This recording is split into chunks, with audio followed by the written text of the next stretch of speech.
이번 주 이스라엘에서 가장 큰 이슈는 아무래도 지난 13개월 동안 헤즈볼라와의 전쟁을 전격으로 휴전했다라는 것인데, 사실 그동안 벤그비르 국가안보장관 같은 사람은 굉장히 이 휴전을 아주 극렬하게 반대했거든요. 그럼에도 불구하고 이스라엘의 베냐민 네타냐후 총리가 이번에 이렇게 헤즈볼라와의 전쟁에 휴전을 결정하게 된 결정적인 이유는 뭡니까? 크게 이제 총리는 대국민 담화에서 이제 세 가지 목표를 얘기했어요. 왜 수용할 수밖에 없었던 그 배경은 말씀드렸는데, 첫째는 이란의 위협에 초점을 맞추고 있다.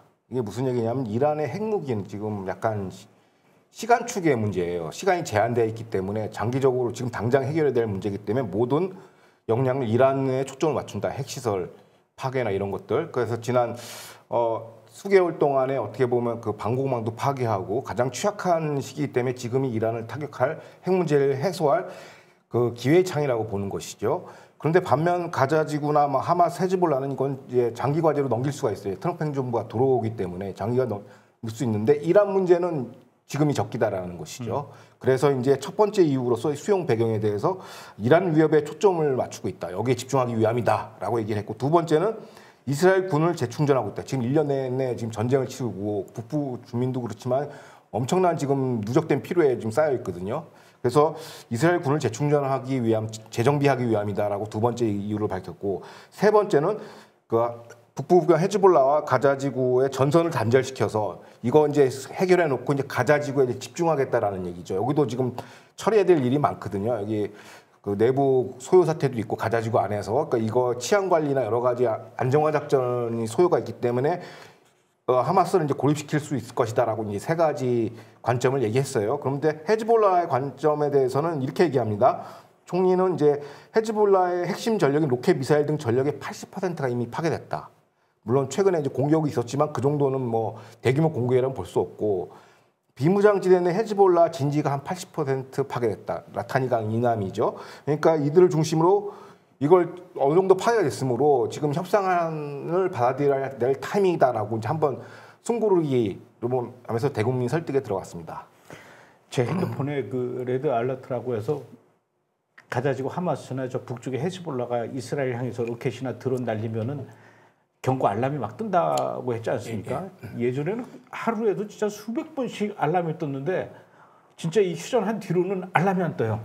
그만큼 안 날라온다는 얘기인가 본데, 사실 이스라엘과 그 헤즈볼라와의 그 휴전은 이번이 처음이 아니에요. 2005년도, 2006년도에도 전쟁이 있었는데 그때는 지금처럼 이번처럼 이렇게 막 이스라엘의 전투기가 수백 대 날아가가지고 막 집중 공격해서 파괴하고 이 정도까지는 아니고 그냥 지상전 정도였었거든요.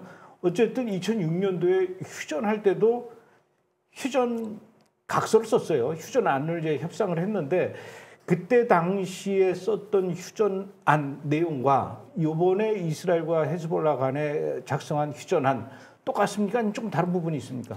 그러니까 이제 좀 추가되는 내용이 있는데요. 이제 최근에 이제 막판에 아모스 호크스타인 이제 특사가 방문을 했어요. 레임덕 기간인데 엄청나게 열심히 뛰어서 결국에 내놓은 중재안입니다. 그러니까 이번 휴전안은 미국 역시 지지하는 방안으로 60일 동안 양측이 적대적 관계를 멈추고 이를 토대로 장기적인 휴전의 토대를 마련한다. 이게 이제 개요고요. 그럼 구체적인 휴전안은 2006년에 했던 거랑 동일해요. 그러니까 이스라엘 헤즈볼라 지상전 종식, 그 다음에 유엔 안보 결의안 1701호 완전한 이행. 그러니까 여기서 비무장지대 한다는 거죠. IDF도 빠지고 헤즈볼라도 빠지고 비무장지대로 관리한다는 것이고, 그다음에 이를 감독하는 국제감독위원회 설립, 그다음에 뭐 국경지대 레바논군 뭐 4,500명 배치했는데 이거는 과거랑 똑같아요. 2006년이랑. 근데 여기까지는 신규 휴전안과 동일한데 차이가 뭐냐?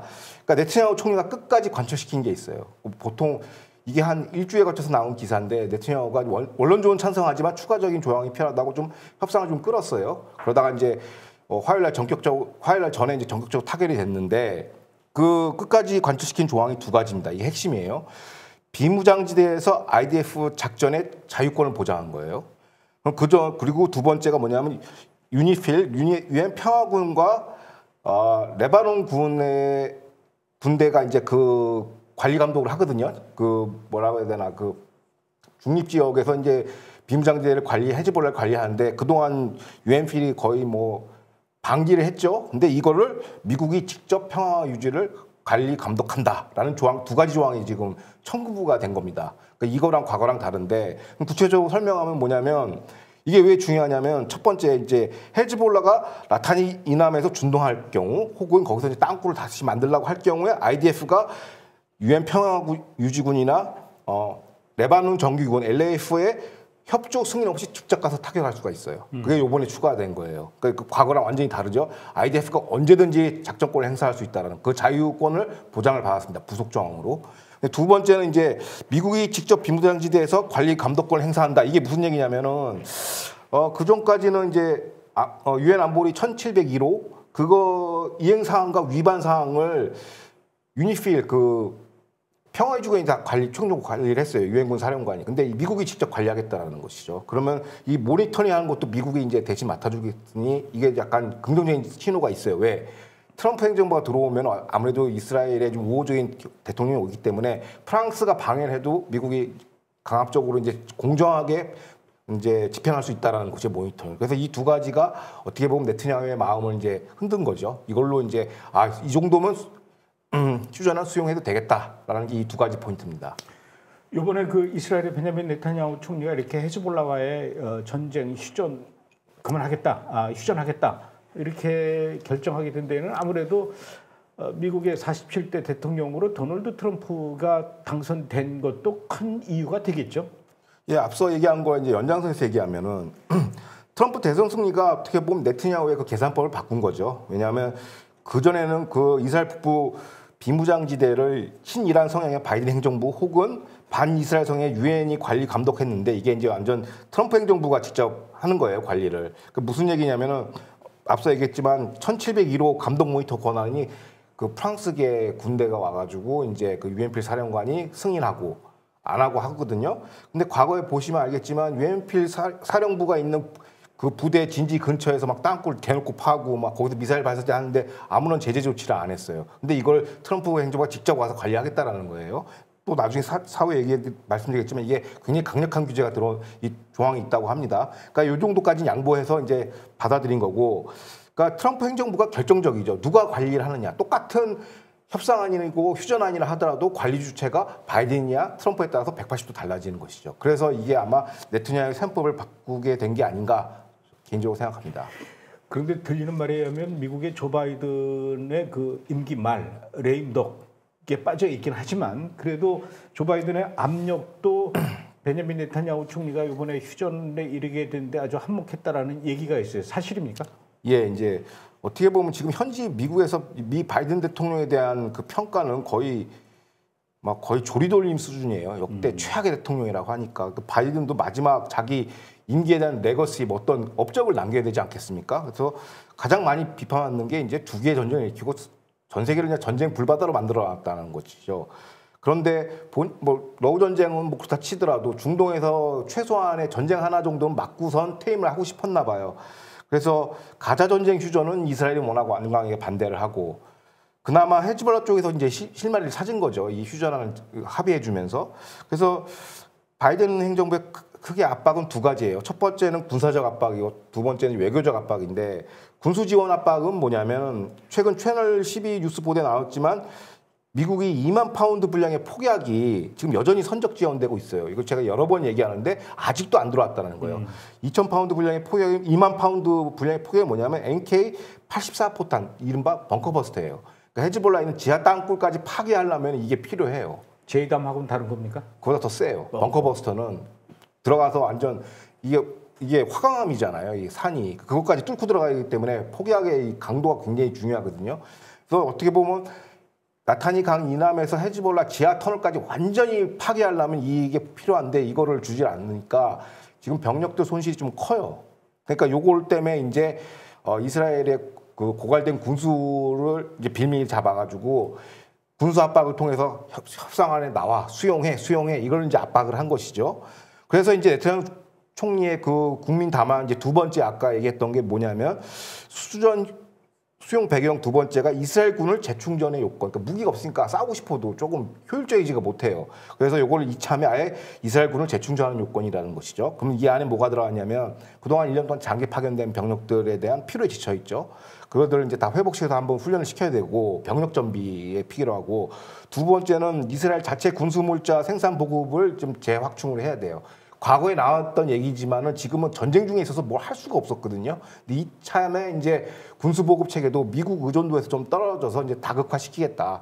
공급망을 그리고 또 자체 개발도 하고 이런 거에 대한 이제 어떤 정비로 이제 활용하겠다라는 것이죠. 그러니까 이게 만약에 군수 지원 압박이 먹힌 거라고 보여져. 바이든 행정부의 압박이 좀 네타냐후한테 먹혔다라고 보여지고 두 번째가 아주 중요한데 외교적 압박입니다. 그러니까 외교적 압박이 유엔 안보리를 통해서 지난번에 그 가자지구 휴전안을 유엔 안보리에 올렸다가 비토했지 않습니까? 미국이 그걸 이제 경고를 한 거예요. 이거 할 수 있는 데 힘이 있다. 그러니까 아직까지 정권 끝난 거 아니라고 약간 이스라엘 압박을 한 것이죠. 근데 국내 외신에서는 이번에 네타냐후가 이 휴전안에 굴복한 이유가 이제 ICC인 네타냐후 체포영장 때문에 그 압박 때문에 무너졌다고 얘기하는데 그건 좀 솔직히 좀 설득력이 좀 떨어집니다. 왜냐하면 지금 현재 미국이 이스라엘에 대해서 압박하고 있는 게 여러 가지가 있어요. 뭐 ICC 체포영장도 있지만 미 국무부가 이제 서한지구 이스라엘 전창민에 대한 그 경제 제재도 하고 있고요. 그다음에 이스라엘 내각 벤그리브나 이런 정치인에 대한 대인 제재도 들어가 있고 기업에 대한 대인 제재도 들어가고 있어요. 근데 이거는 이제 트럼프 행정부가 들어오면 다 뒤집을 수 있어요. 이건 그렇게 큰 문제는 아닌데 기분은 나쁘지만 근데 진짜 이스라엘 가장 두려워하는 건 바로 유엔 안보리 결의안입니다. 유엔 안보리 결의안은 이거는 저거 협정이에요. 그냥 그 조약 성격이기 때문에 트럼프 행정부보다 더 센 뭐 트럼프 할아버지가 와도 이건 못 엎어요. 그러니까 이건 정말 그 조심해야 되거든요. 이게 제일 지금 그 이스라엘에서 이제 신경을 곤두세우는 이유가 뭐냐면 이국가 해법 독소 유엔 안보리가 재상정 통과될 수 있는 그 가능성이 제일 지금 그거에 대해서 경계를 하고 있어요. 왜 아직 53일이나 남았거든요. 트럼프 행정부가 들어오기까지. 그러니까 지난번에 상정시켜서 부결시켰지만 이건 언제든지 가능해요. 일주일 안에도 가능해요. 그러니까 지금 당장에도 가능하기 때문에 이걸로 또 이스라엘을 엄청나게 압박을 한 것이다.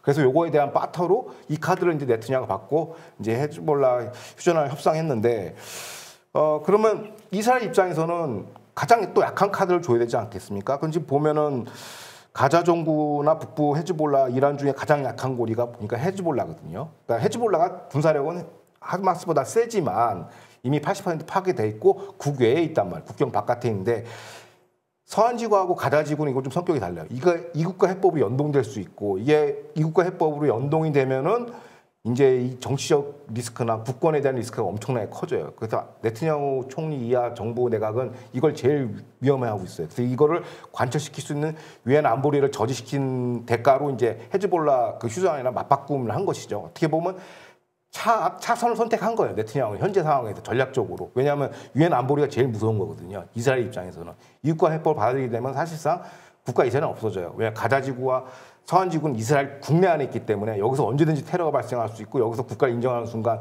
수도 예루살렘도 날아가거든요. 그렇기 때문에 요거는 양보를 못하고 대신 가장 약한 헤즈볼라를 맞교환한 겁니다.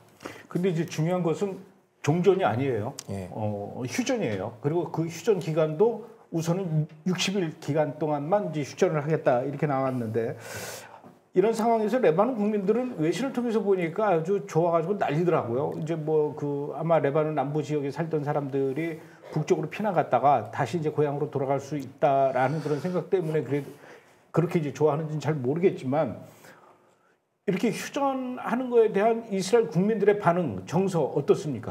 그러니까 좀 다양하고 좀 각양각색인데 이제 벤그리브 이제 강경 우파 장관 같은 경우는 헤즈볼라 제거의 기회를 놓쳤다라고 지금 성토를 하고 있어요. 그러니까 26일 안보 내각 표결에서 10대 1로 이제 통과가 되는데 이 반대 1표가 바로 벤그리브 장관이에요. 그러니까 뭐냐면 유일하게 반대표를 던진 장관은 10월 7일 이전 세계관을 또 회귀했다. 또 도돌이표다. 되도 않는 그 휴전을 했다 하면서 헤즈볼라를 완벽하게 제거할 수 있는 절호의 찬스를 놓쳤다라고 지금 성토를 하고 있습니다. 그런데 이제 디테일 치고 들어가면 정치인은 그렇게 얘기할 수 있죠. 우파의 어떤 한 축을 담당하니까 내각의 한 축을 담당하고. 근데 이스라엘 북부 난민 그 국민들은 되게 즐거워해요. 왜냐하면 지난 1년 동안 난민 신세가 됐거든요. 거기 대부분 거기서 약초나 다양한 이제 관광 상품인데 그게 다 사실상 다 부도 상태거든요. 경제적으로 완전 파산 직전인데 다시 회복할 수 있기 때문에 일단 기뻐하고 이스라엘이 주는 경제적 부담도 좀 감화시킬 수가 있어요. 지금 호텔에서 지금 사용하고 있거든요. 에어비앤비에서. 근데 이 주민들이 다시 복귀하니까 기뻐하고 있고 물론 이제 헤즈볼라 제거가 우리가 과거 이제 벤그리브가 주장한 것처럼 완벽하게 제거한 건 아니에요. 100% 안전하지는 않지만 미완성 휴전이긴 하지만 그래도 앞서 얘기했듯이 신임 트럼프 행정부가 주도하는 나타니강 이남 비무장지대 감독 관리는 수용할 수 있는 수준이라는 것이죠. 그리고 지금 현재 남부 레바논의 그 핵심 시설은 다 파괴가 됐어요. 그러니까 다시 돌아오는 거를 막을 수 있는 게 있고 IDF가 상시적으로 작전 투입할 수 있으므로 그래도 이 정도면 절반의 성공이라고 현지 주민들은 생각하고 있습니다. 그 라타니강 이북으로 이제 레바논 그 헤즈볼라를 다 내쫓으면 30km 정도 거리가 된대요. 국경에서부터 라타니 강까지. 어떻습니까? 30km 뒤로 이 헤즈볼라를 좀 밀어내면은 이스라엘이 좀 안전합니까? 그러니까 그렇죠. 왜냐하면 거기 안에 다 진지를 만들었고 10월 7일은 어느 정도 얘네들이 간이 배 밖으로 나왔냐면요. 이스라엘 쪽 국경 안으로 들어와서 텐트를 쳤어요. 아하. 그 정도로 막 어떻게 보면 무력 시위를 한 거죠. 야, 나 이 정도야라고 했는데 지금은 다 밀어버렸으니까. 그래서 핵심 전력은 빠졌는데 지하 또 터널 시설까지는 완파되진 않았다라는 것이죠. 그게 좀 핵심이고, 예, 그렇습니다.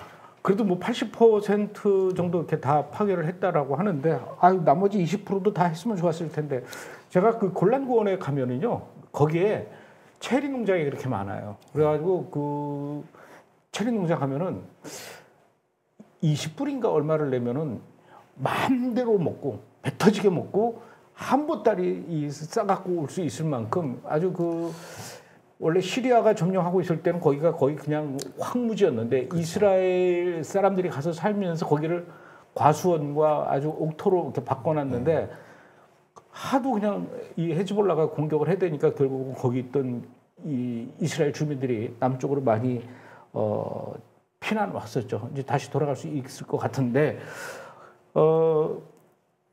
이번에 그렇게 그 이스라엘 국민들이 휴전에 찬성하는 이유 중에 하나가 이스라엘의 군 참모총장 할레비죠. 할레비를 더 이상 믿고 전쟁을 계속하는 것보다도 차라리 할레비는 못 믿겠으니 전쟁 그만하고 휴전해라. 막 이런 얘기를 하는 사람도 지금 이스라엘에서 많은 것 같아요. 이 정도로 이스라엘 국민들이 이스라엘 군 수뇌부에 대한 이 신뢰를 안 갖고 있는 겁니까? 그러니까 지금 보수 진영에서도 의견이 지금 갈리고 있어요. 그게 뭐냐면 최근 보도된 건데 왈라 매체라는 인터넷 매체인데 지난 20일 날 보도된 건데, 그러니까 헤즈볼라 시리아 정부를 관할하는 게 이제 IDF 북부 사령부예요. 그쪽 정부를 관련하는 게 그 사령부하고 일선 그 전투 부대랑 갈등이 엄청나게 심하다라는 거예요. 그러니까 무슨 얘기냐면 현지 전투 지휘관은 진격하고 싶은데 여기서 막는 거예요. 북부 사령부에서는. 그러니까 뭐냐면 그 일선 갈릴리 부대장 이제 원스타 중장인데 북부 사령부가 레바논 진군을 막아서고 있다. IDF 참모부는 협상에만 관심 있지 레바논 진군에는 관심이 없다라고 지금 성토를 하고 있어요. 언론 매체에 대놓고 얘기해요. 그리고 일반 병력도 빨리 가서 다 제거하고 싶은데 어차피 전쟁 시작된 거 이참에 끝을 보자라는 게 전투 병력의 여론이에요. 근데 지금 협상 핑계대면서 작전 명령을 안 하고 보급 문자도 공급을 안 하는 거예요. 미국도 보급 안 했지만은 그래도 있는 자원은 줘야 되거든요. 그것도 안 주고 있다라는 거예요, 사령부에서. 그래서 성토를 하고 있고, 그리고 아무리 협상을 하더라도 최대한 지상 병력이 레바논 깊숙이 침투해서 정리를 해야 협상에도 유리할 텐데 이걸 못하게 하고 있는 거예요. 협상만 자꾸 협상팔이만 한다는 것이죠. 그러니까 이런 게 어떻게 보면 이스라엘 여론의 한 단편이고, 그래서 저는 이번 휴전한 반대가 어떻게 보면 보수 진영에서 굉장히 거셀 거라고 하는데 의외로 담담하고 침착해요. 그러니까 좀 분열은 돼 있으나 이렇게 막 내각이 깨질 정도는 아니라는 게 제 개인적인 분석 관찰인데, 그 이유가 뭐냐면 여러 이제 매체에 소개된 그 국민들의 그 심정을 들여다보니까 이렇습니다. 국민들은 차라리 미완성의 휴전안이 군수내부 할레비 IDF 총장을 믿고 전쟁을 수행하는 것보다 훨씬 낫다. 이게 불신이 엄청 팽배한 거예요. 그 지난주에 소개했던 그 팔레스타인 그 보좌관의 그 사건도 그렇고 여러 가지 IDF 수뇌부가 한 그 행동들 다 이제 국민들한테 공개가 됐거든요. 그리고 이런 얘기를 또 합니다. 할레비 IDF 총장과 신베트 국장은 장병 사상자만 늘려내고 있다. 장병들만 그러니까 사실상 병력을 밑그라인더로 갈아버리고 있다. 전쟁 일생을 안 하고. 그러니까 이런 게 팽배하다는 거죠. 일반 전투 병력에서는. 그리고 네트냐후 총리가 설정한 완전한 승리 목표를 위해서는 10월 7일 학살을 초래한 IDF 참모부와 신베트 수뇌부와는 함께할 수 없다라는 거예요. 그러니까 국민들은 이미 IDF 수뇌부 때문에 10월 7일 학살이 일어났다고 90% 믿고 있는 거예요. 그리고 그들 표현이래요. 10-7 군 안보 수뇌부 이런 식으로 표현해요. 17 그 안보 수뇌부하고는 지난 20년 동안 우리 자식들을 갖다가 희생시키는 일에 더 이상 동참할 수가 없다. 그러니까 20년짜리 이 어떤 뭐 협상 구도 이게 다 그 IDF 군수뇌부들의 역사였거든요. 그 전략이었는데 이게 실패했는데 얘네들하고 뭘 같이 하는 건 의미가 없다는 거고 심지어 어떤 국민은 이렇게 얘기를 하죠. 매체에 소개된 게 이스라엘은 군대가 없다. 군대 없어 우리. 뭐 이렇게 얘기해요. 그러면서 새로운 군수뇌부로 구성된 군을 재창건하지 않으면은 무의미하다라는 거예요. 그래서 뭐 전쟁에 대해서 논하지 마라. 뭐 이 IDF 수뇌부하고는 전쟁을 칠 수 없다. 이 정도로 국민들이 엄청나게 이제 그 군수뇌부를 불신하고 있는 형국인데 지금 어쩔 수 없이 싸운 건데 오히려 잘 됐다는 분위기가 많아요. 근데 어쨌든 지금 그 휴전 기간을 60일로 이렇게 한정했어요. 그렇다면은 60일 뒤에는 어떻게 되는 겁니까? 자연스럽게 종전으로 이어져 가는 겁니까? 아니면 60일 뒤에 다시 또 전쟁하겠다는 겁니까? 그러니까 요번 그 협상안 휴전안의 핵심 파트가 두 파트예요. 첫 번째가 말씀하신 60일 안에 하는 작업들 있잖아요. 그 잠정적으로 드raw다운, 그러니까 병력을 순차적으로 철수한다라는 거예요. IDF와 헤즈볼라가 라타니강 이남에서까지 둘 다 단계적으로 철군이다. 근데 그래서 IDF도 작전 행태가 바뀌었어요. 기존에는 수색과 파괴, 서치 앤 디스트로이 다 파괴하는 거예요. 자꾸 터널 시설 무조건 파괴시키는 거. 이게 이 미션에서 지금은 감시 정찰, 패트롤로 바꿨어. 패트롤로 이제 바뀌어가지고 이제 순찰만 하는 걸로 바뀌었는데 그러면 감독님이 이제 질문하신 게 60일 동안 제대로 휴전이 지켜질 거냐 이게 질문의 핵심 아니겠습니까? 이스라엘 현지 분위기는 뭐 어떤 생각이냐면 60일 안에 과연 헤즈볼라가 순순히 철군할 것인가? 현지 반응은 약간 이런 좀 냉소적이에요. 뭐 마치 장사 하루 이틀 하나 30년 동안 속았는데 또 속냐? 그래서 60일 휴전을 지키지 않을 것이라는 게 전문가들의 중평입니다. 그러면 앞서 언급한 게 네트냐후의 신호한세라는 게 이거예요. 그 부속종에 끝까지 끄집어 놓은 게 뭐냐면은 IDF 작전권 확보 조항입니다. 그러니까 유니필 허가 없이도 단독으로 헤즈볼라가 진입기미거나 거기서 빠져나가지 않으면 무력 진압이 가능하다는 거예요. 이걸 집어넣기 때문에 IDF가 라타니가 이남에서 작전권을 언제든지 행사할 수 있다. 그래서 지금은 서로 간보기하고 있어요. 헤즈볼라가 이제 IDF를 실험하죠. 어디까지 와야 얘네들이 반격을 하나 이런 걸 서로 지금 탐색전을 벌이고 있습니다. 지금 60일 동안은. 그런데 만약에 헤즈볼라 얻으면 이제 다시 IDF가 작전권을 발동해서 폭격에 들어가는 것이죠. 그리고 정찰 감시를 지금 철저하게 해서 비행기도 여러 대 띄우고 감시 정찰을 지금 엄청나게 띄우고 있다고 그래요. 그 기밀을 잡아내서 바로바로 폭격하기 위해서. 그래서 IDF 작전권 확보가 이게 핵심 조항이에요. 요것 때문에 네트냐후가 합의를 한 것이죠. 그래서 60일 그건 솔직히 신뢰하지 않는데 그냥 뭐 덤벼 또 때려 부수면 되니까 이런 자세가 지금 네트냐후 내각의 어떤 결정의 배경입니다. 휴전이라고 해서 전쟁이 이제 중단된 거는 아니네요. 그건 아니죠. 그러니까 말이 좋아서 점진적으로지만은 또 너네들이 1701호를 어기면 우린 바로 들어갈 거야. 이 얘기거든요. 그래서 그 부속 조항이 굉장히 중요하다는 것이고 그것 때문에 다시 한번 반복드리지만 강조드리지만 이것 때문에 네트냐후가 수용을 한 것이다. 그래서 네트냐후가 뭐 ICC 때문에 굴복한 그런 건 아니다는 것이죠. 이 정도면 우리가 받을 만한 휴전 아니다라고 이제 네트냐후 내각도 그렇게 생각하고 국민들은 조금 분열돼 있어요. 근데 그 이스라엘 현지 전문가들이나 보수 그 농객들이나 지식인들 그룹은 이 정도면은 괜찮다라고 하는 게 전반적인 흐름입니다.